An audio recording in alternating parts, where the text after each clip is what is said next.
Hi, my name is Cheryl Matias. I'm an assistant professor at the School of Education and Human Development at the University of Colorado, Denver.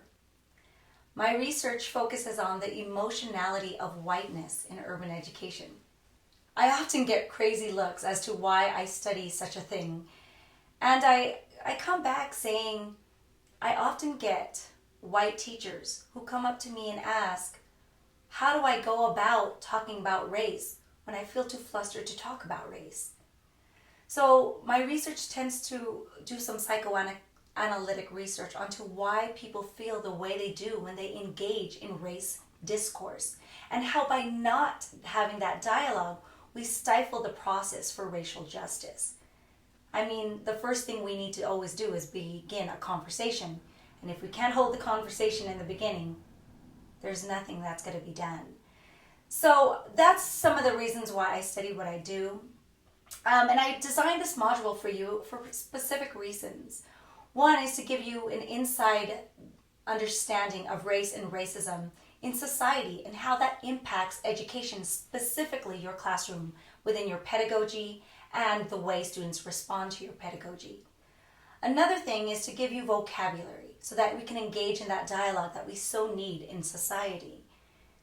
And I guess for me, thinking about why I study race goes back to me growing up in Los Angeles. I grew up as a Filipina American in a state where we are the most populated Asian American group. Yet growing through my public K-12 education, I did not have the same types of development or support in my racial identity. In fact, often teachers just said, "Oh, it's not an issue." So I knew I needed to find a little bit more about my own history, about my Americanization and my acculturation through other means. Unfortunately, I found those means in Los Angeles street gangs. Albeit, I did it with a cost. So I learned a lot about my own identity through the gangs in LA. And I just didn't want to have students of color to have to go through that same process.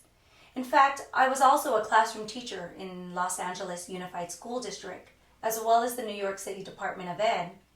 And I do remember a time when I was teaching in the middle school there in Bed-Stuy, Brooklyn. I had a student, an African American male, who was an amazing writer. I enjoyed his writing, and like every other teacher, I believed in this meritocratic belief that I needed to push him to go to college. I said to him, "You know what, you're an excellent writer. You should think about going into college." He looked at me, and with sad eyes he said, "You know, Mrs. Matias, I would like that, but what's the point? I'm black."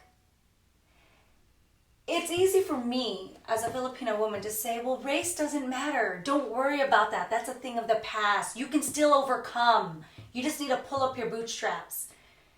Those are some things I could have said.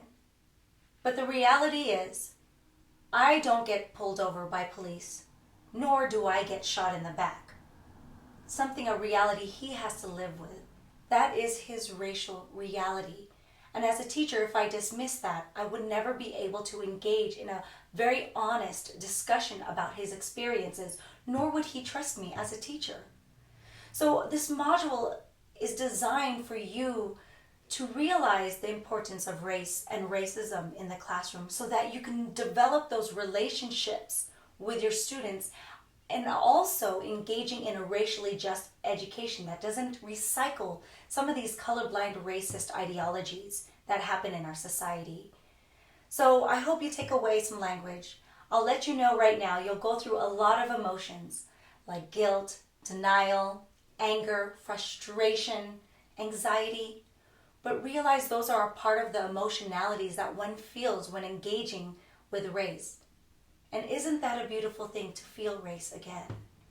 So if you want to engage in a humanizing education, a humanizing love for education, please engage in this journey in the Race and Education module.